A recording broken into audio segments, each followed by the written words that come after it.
సరే రామారాయ స్టూడియో కొంటానయ్యా, కానీ ఈ స్టూడియో నీదేనన్న గ్యారంటీ ఏంటి? ఇదేంటిది? సేవు పోగులు. ఇది నీదేనని గ్యారంటీ ఏంటి? సేవు నాదైనప్పుడు పోగులు నాయ కదా.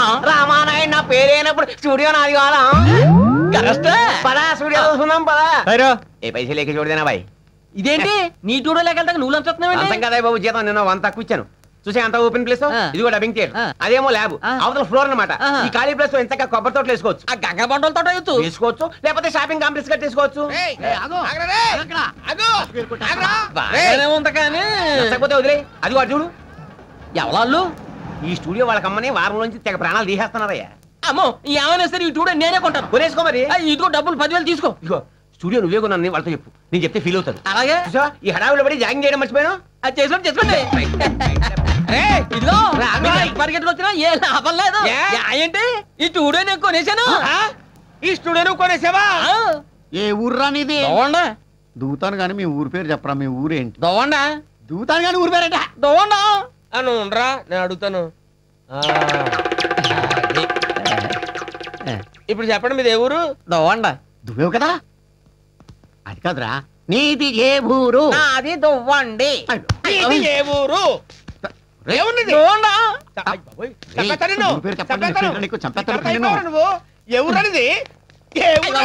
ఏ ఊరు? కొడతావా? ఎవరిది? కొడతావేంటి? ఎవరిది? దొవ్వండా. నీ ఊరు పేరు ఏదో చెప్పరా. తణుకు పక్కన దొవ్వండా. అదవ్వా. నువ్వు దువ్వ నుంచి వచ్చావేంట రామానాయుడు స్టూడియో కొనడానికి? కొనేసావా? మొత్తం సింగిల్ పేమెంట్ లో కొనేసానండి. టోటల్ అంతా కొనేసావరా? నీకు రన్నింగ్ రేస్ వచ్చా? చిన్నప్పుడు పరుగు పందుల్లో సభ్యులు పెట్టుకుంటూ వచ్చింది కదా. అయితే ఇంకేంటి పరిగెట్టు. ఆడో పెద్ద ఫ్రాడ్ ఆడు. ఇది చార్మినారు, నాకు రవీంద్ర భారతి, నీకు రామానాయుడు స్టూడియో అమ్మేశాడు. వచ్చిందా నీకు?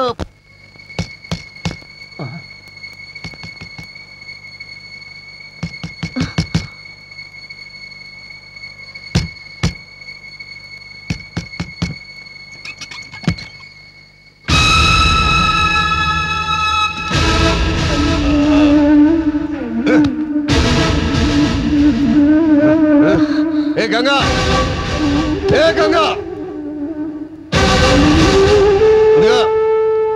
ఇదిగో డబ్బు 10,000. 10 ఇళ్లలో సంవత్సరం పొడుగునా పాచి పని చేసినా నీకింత డబ్బు దొరకదు. ఏయ్, సంపాదిస్తేనే మగాడు, డబ్బు తెస్తేనే మొగుడు అన్నావుగా, తెచ్చా. డబ్బు తెచ్చాను. ఏ ముసలి, రోజు నా అప్పు తీర్చు గోల పెడుతున్నావుగా, తీసా. బ్యాడ్ లక్ అంటే ఇదే. ఆ కంటి ఆపరేషన్ కాస్త అయ్యుంటే ఈ వాసలో దొంగ నోట్లో తెలిసిపోయావు కదా. ఎరా ఈ ఒరిజినలేనా?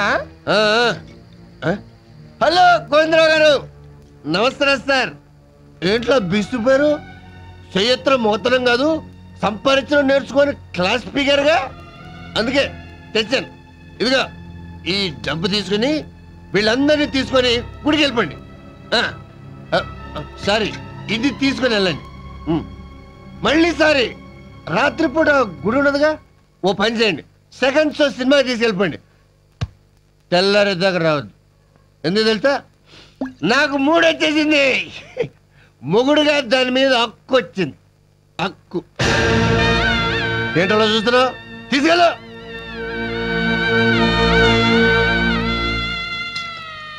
మావయ్య, మీరెక్కడికి వెళ్ళక్కర్లేదు. ఇంత డబ్బు నీకెక్కడి నుంచి వచ్చింది? మొగాళ్ళ సంపాదించుకొచ్చాను. ఏ దరిద్ర పనిచేసి సంపాదించుకొచ్చావు? దరిద్రంగా కాదు, దర్జాగా నువ్వు అడిగిన డబ్బు పట్టుకొచ్చాను. పట్టుకొచ్చావా కొట్టుకొచ్చావా? ఏంటే అనుమానిస్తున్నా? అవును, నువ్వు 100 రూపాయలు తెచ్చుంటే అనుమానించేదాన్ని కాదు, బస్టాండ్ లో మూటలు మోసి తెచ్చుంటావని ఆనందించేదాన్ని. నువ్వు 50 రూపాయలు తెచ్చుంటే కష్టపడి ఏ రిక్షాయో తొక్కి తెచ్చుంటావనుకునేదాన్ని. కనీసం 5 రూపాయలు తెచ్చుంటే అడుక్కు తెచ్చుంటావనుకునేదాన్ని. అడ్డదారిలో సంపాదించడం కాదురా, కష్టపడి 5 రూపాయలు సంపాదించు. అప్పుడు నేనే మావయ్య గారిని, అత్తయ్య గారిని, తాతయ్య గారిని అందరినీ గుడికి పంపించేసి నీ పక్కలోకి వస్తాను.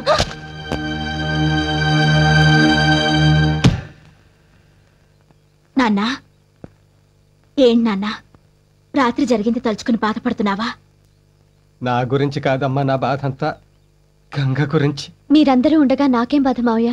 ఇలాంటి కొడుకుని కన్నందుకు సిగ్గుపడుతున్నానమ్మా. మీరేం చేస్తారు మావయ్య? కష్టంలో సుఖం అవుతాడనుకున్నాను. కానీ ఇలా రోజు రోజుకి వాళ్ళలో ఫ్రస్ట్రేషన్ ముదిరి పర్వర్టెడ్గా తయారయ్యాడు. చెయ్యెత్తి కొట్టను లేను, నోరెత్తి తిట్టను లేను. గురుగారు ఏమైందిరా? మన జీకేని పోలీసులు అరెస్ట్ చేశారండి. దేనికి? షాపులో దొంగతనం చేశాడంట.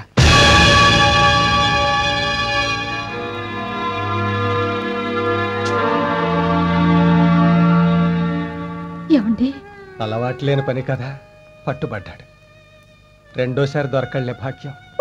దరిద్రుడు ఆ చేసే దొంగతనం మీద ఏ బ్యాంకులోనే చేర్చావచ్చుగా, లక్షలు దక్కేవి. చదువుకోండి రండి గురుగారు, ఒకసారి పోలీస్ స్టేషన్కి వెళ్ళొద్దాం. విడిపించుకునే శక్తి లేదు, విడిపించుకోవాలనే ఆసక్తి లేదురా. అదేంటండి అలా అంటారు? వాడు మన కొడుకండి. నేను మమకారం లేక వెళ్ళను అంటలేదు భాగ్యం. ఇప్పుడు స్టేషన్కి వెళ్తే డబ్బు కట్టి వాడిని విడిపించుకోవడానికి వెళ్ళాలి, లేదా కడుపు మంటతో వాడిని కాల్చి చంపేయడానికి వెళ్ళాలి. మొదటిది డబ్బు ఉన్నవాడు చేస్తాడు, రెండోది ఏ డబ్బు లేని పేదవాడు చేస్తాడు. నేను మధ్య తరగతి వాడిని, ఏది చేయలేను. నీకు గుర్తుందా భాగ్యం? చిన్నప్పుడు వాడి డబ్బాలో చిల్లర డబ్బులు తీస్తే రోజంతా వాడిని గదిలో పెట్టి తిండి పెట్టలేదు. ఇది అంతే. కాదని ఎవరి కాళ్ళలో పట్టుకుని బతిమాలి బయటకు తీసుకొస్తే వాడికి ఇదే అలవాటు అయిపోతుంది. అప్పుడు వాడు మనకి ఈ మాత్రం కొడుకుగా కూడా మిగలడు. అమ్మ గంగ, ఎసట్లో ఓ గ్లాసు బియ్యం తగ్గించి పెడతానత్తయ్య.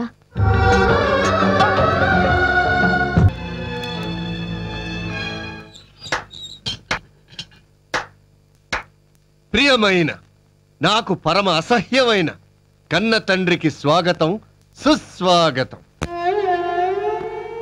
జైల్లో ఉన్న కొడుకు మొహం చూడనని ఇప్పుడు ఏ మొహం పెట్టుకొని జైలుకు వచ్చావు? తండ్రిగా నీ కొడుకు చిన్న కోరికలను కూడా తీర్చలేకపోయావు. కొడుకుగా నీ తండ్రి కంటి ఆపరేషన్ చేయించలేకపోయావు.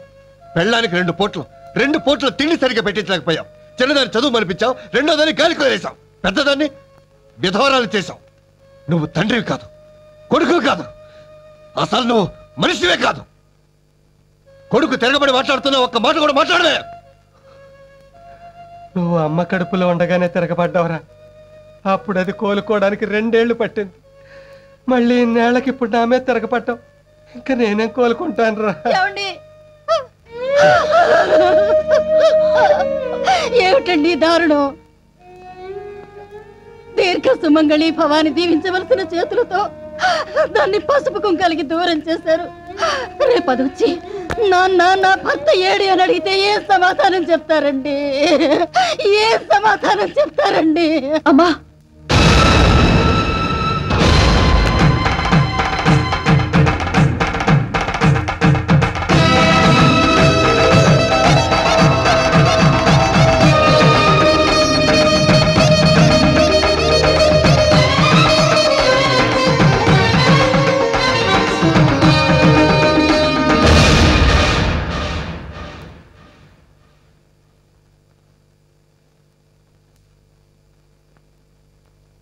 ఏంటి నాన్న అలా చూస్తున్నారు? నేను మీ కూతురు ధనలక్ష్మిని. ఏంటమ్మా ఇది? మీరే చెప్పారు కదా నాన్న, మిమ్మల్ని చూడాలనిపిస్తే పుణ్యస్త్రీగా రమ్మని. వాడు బ్రతుకున్నప్పుడు విధవని చెప్పడానికి విధవనయ్యాను. వాడు చచ్చాక పునీతనయ్యానని చెప్పడానికి పుణ్యస్త్రీగా వచ్చాను నాన్న.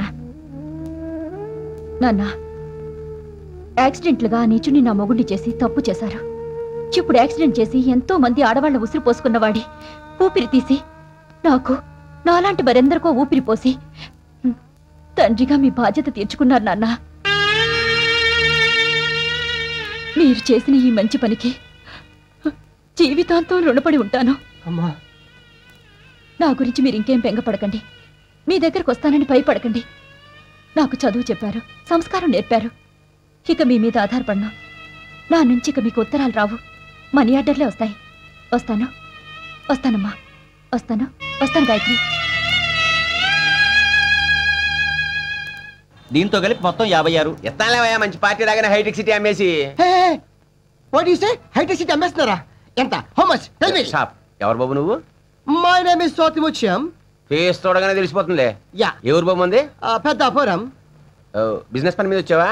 నో, హైదరాబాద్ సిటీలో ఏదైనా ప్రాపర్టీ కొందామని వచ్చాను. ఏం కొంటావు? మా ఆవిడ చీరలు ఆరబెట్టుకోవడానికి చార్మినార్ కొనిపెట్టుకుంది. ఏంటి చార్మినార్? చార్మినార్ ఎలా కొంటావు నువ్వు? మొన్న కమ్మెత్తని ఏంటే ఓ షిట్ పోనీ మా ఆవిడ ఒడియాలు అప్పడాలు ఎండ పెట్టుకోవడానికి ఏదైనా స్థలం కొనమంది రవీంద్ర భారతి ఖాళీగా ఉందా? రవీంద్ర భారత అది నాగమిస్తానే నీకమిసాడా? ఓ మళ్ళీ షిట్ పోనీ మా ఆవిడకి షూటింగ్ అంటే ఇష్టం రామానాయుడు స్టూడియో ఖాళీగా ఉందా? ఖాళీగా ఉంటే కొంటావా? నేను కొన్నాక మళ్ళీ నువ్వు కొంటావా? కొను మాత్రం కొంటావా? కొను. ఓహో పోనీ నాకు అమ్మడానికి ఏమన్నా నీ దగ్గర? ఉందండి ఆ బిర్లా టెంపుల్ అమ్ముతాడు కొనుక్కోండి. లేకపోతే 12 అసెంబ్లీ అమ్మేస్తాడు లేకపోతే గోల్కొండ మెత్తాడు. అదే అదే అది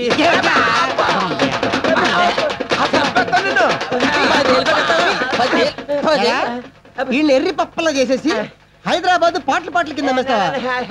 మరి ఈటీవీ రామోజీ నుంచి ఎందుకు తీసారా? అది కూడా స్టేషన్ కా రైల్వే స్టేషన్ కాదు పోలీస్ స్టేషన్. పోలీస్ స్టేషన్ కా అంటే మీరు కానిస్టేబుల్ హెడ్ కానిస్టేబుల్ ఆగ్ని జమతాగ్ని. ఏంటే మర్యాద లేకుండా అలా వస్తావు? ఇదే రాజకీయ నాయకులు అయితే వస్తావా? సాల్యూట్ చేసి ఏసీ సూట్ రూమ్ ఇచ్చి కంచం మంచం అరేంజ్ చేస్తావు. ఎస్ఐ గారు కాస్త బిజీగా ఉన్నారు వర్క్ అయిపోగానే వచ్చి ఇస్తారులేమ్మా. చూస్తా లేదంటే బయటికి రాగానే రాజకీయాల్లో చేరిపోతా. అంత ఛాన్స్ నీకు ఇవ్వలే. హలో బావగారు. హలో అల్లుడు. ఓ మీరంతా కూడా ఇక్కడే ఉన్నారా? ఇది సెల్లా లేదండి మన ఇల్లులో ఉంది. నేను ఒక వీడియోకి హెల్ప్ చేసే లోపల ఇంట్లో ఇంకో వీడియో రెడీ అయిందంటగా. చూడండి బావగారు ఈ రోజుల్లో నీతి నిజాయితీలు పనికి రావు. ఉదాహరణకి ఇండియా నీతిగా బస్సులో వెళ్లి పాకిస్తాన్ తో స్నేహం చేద్దాం అనుకుంది. కానీ పాకిస్తాన్ ఏం చేసింది? కార్గిల్ యుద్ధం చేసింది. దేశమే నీతిగా ఉంటే బాగుపడినప్పుడు ఆ దేశంలో బతుకుతున్న మనం నీతి అంటే ఇన్నాళ్ళు కలవని మన మనస్తత్వాలు ఫైనల్ గా ఇలా జైల్లో గెలిచాయి. కాబట్టి రేపటి నుంచి మన ముగ్గురం ఒకే రూట్ లో పెడదాం ఏమంటారు? నన్ను అంతావా? నిన్ను దగ్గరికి రాకు. ఈ చేతులతో సొంత అల్లుండే చంపిన వాడిని నిన్ను చంపడం పెద్ద కష్టమో కాదు, శిక్షలో పెద్ద తేడాను రాదు.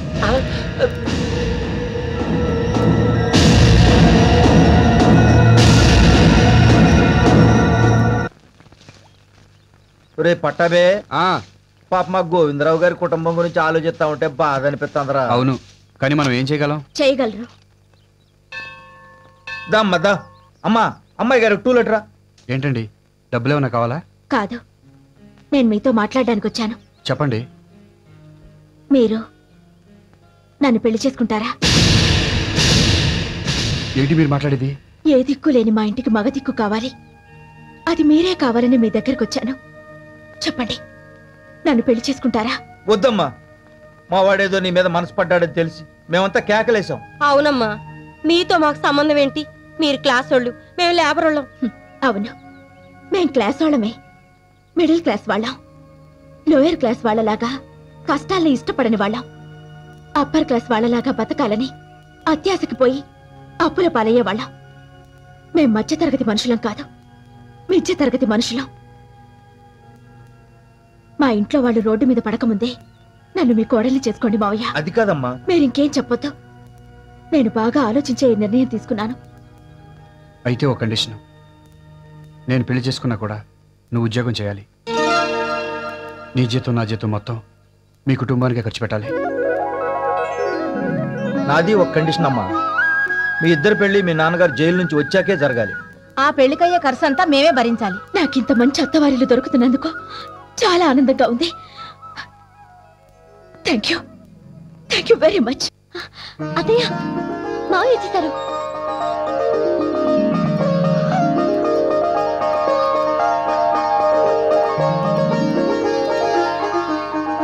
రండి మావయ్య. గాయత్రి పార్వతి మీ నాన్నగారు వచ్చారు. మంచిగా తెస్తా ఉండండి.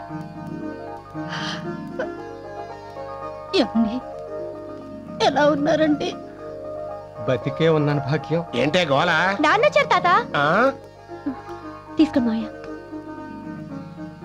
ఏరా జైలు నుంచి ఇదేనా రావడం? అవునన్నా. ఏ అప్పుడే వచ్చేసావే? ఇంకా 4 నెలలు ఉండి రాపోయావా? ఈ లోపల ఇక్కడ జరగాల్సిన శుభకార్యాలన్నీ జరిగిపోయేవి. పోయిందిరా మన పరువు అంతా చంకనాకి పోయింది. తండ్రి కొడుకులు ఇద్దరు జైలుకి వెళ్ళాక పరువు పోకుండా ఎలా ఉంటుంది నాన్న? అది సరే బ్యాలెన్స్ పరువు ఏమైనా ఉంటే ఇప్పుడు పోతోంది. ఏమైంది నాన్న? నీ కూతురు పెళ్లి చేసుకోబోతోంది నాన్న. ఎవరు నాన్న? ఇదిగో నీ ముద్దుల కూతురు. గాయత్రికి పెళ్ళా? ఎవరితో? ఇంకెవరితో ఉన్నాడుగా గత మిడిగుడ్లు వేసుకుని వస్తుంటాడు మన ఇంటికి ఆ లేబరోడు. నువ్వు ప్రేమతో ఉద్యోగం ఇప్పించావు. ఆ రిక్షావాడి కొడుకు నిజమా అమ్మా? అవును నాన్న. విన్నావుగా? పెళ్లి చేయడం చేతగాన్ని ఇలాంటి దద్దమ్మలకు పుడితే వీళ్ళకి ఇలాంటి దరిద్రపు కొట్టు ఆలోచనలు వస్తాయి. ఇవాళ ఇదేమో ఓ రిక్షావుని చేసుకుంటుంది, రేపదేమో ఓ ముష్టోని చూసుకుంటుంది. అందుకే వద్దురా, వద్దు. నువ్వు నాకు కంటి ఆపరేషన్ చేయించద్దు. ఈ దరిద్రాన్ని నేను చూడలేను. రేయ్ రేయ్ రేయ్ రేయ్, నువ్వు నా కొడుకు గాను అసమర్థుడివే, తండ్రి గాను అసమర్థుడివే.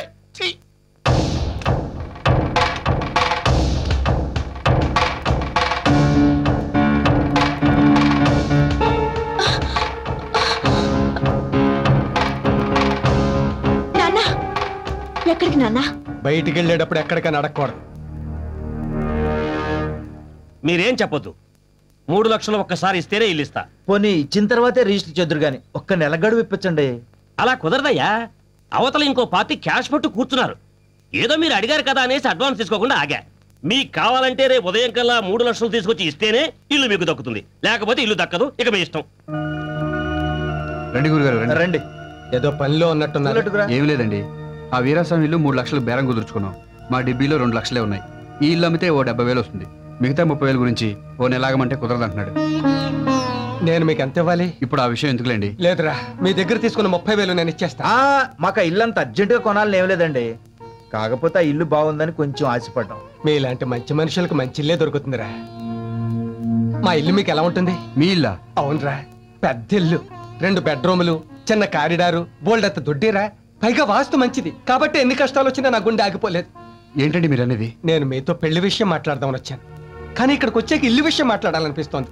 అరే, ఆ 3 లక్షలకే మీరు నా ఇల్లు కొనుక్కోండిరా. మీ దగ్గర ఉన్న 2 లక్షలు నాకు ఇచ్చేయండి. నేను మీకు ఇవ్వాల్సిన 30,000 పోను, మిగతా డబ్బుకి మీ ఇల్లు నేను కొనుక్కుంటాను. భలే ఊరే, మీరు అసలు మాకు ఏ అప్పు తీర్చొద్దు.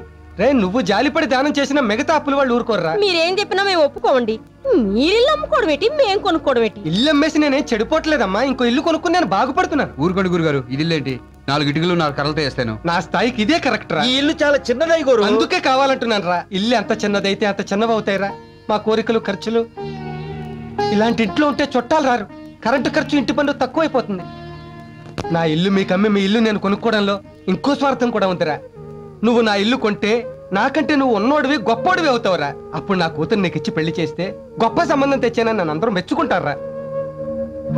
నా కూతుర్ని పెళ్లి చేసుకున్నాక కోడలు వచ్చిన వేళ కొత్త ఇల్లు కొన్నారని 10 మంది చెప్పుకుంటే నా 3వ కూతురు కూడా మంచి సంబంధం వస్తుందమ్మా.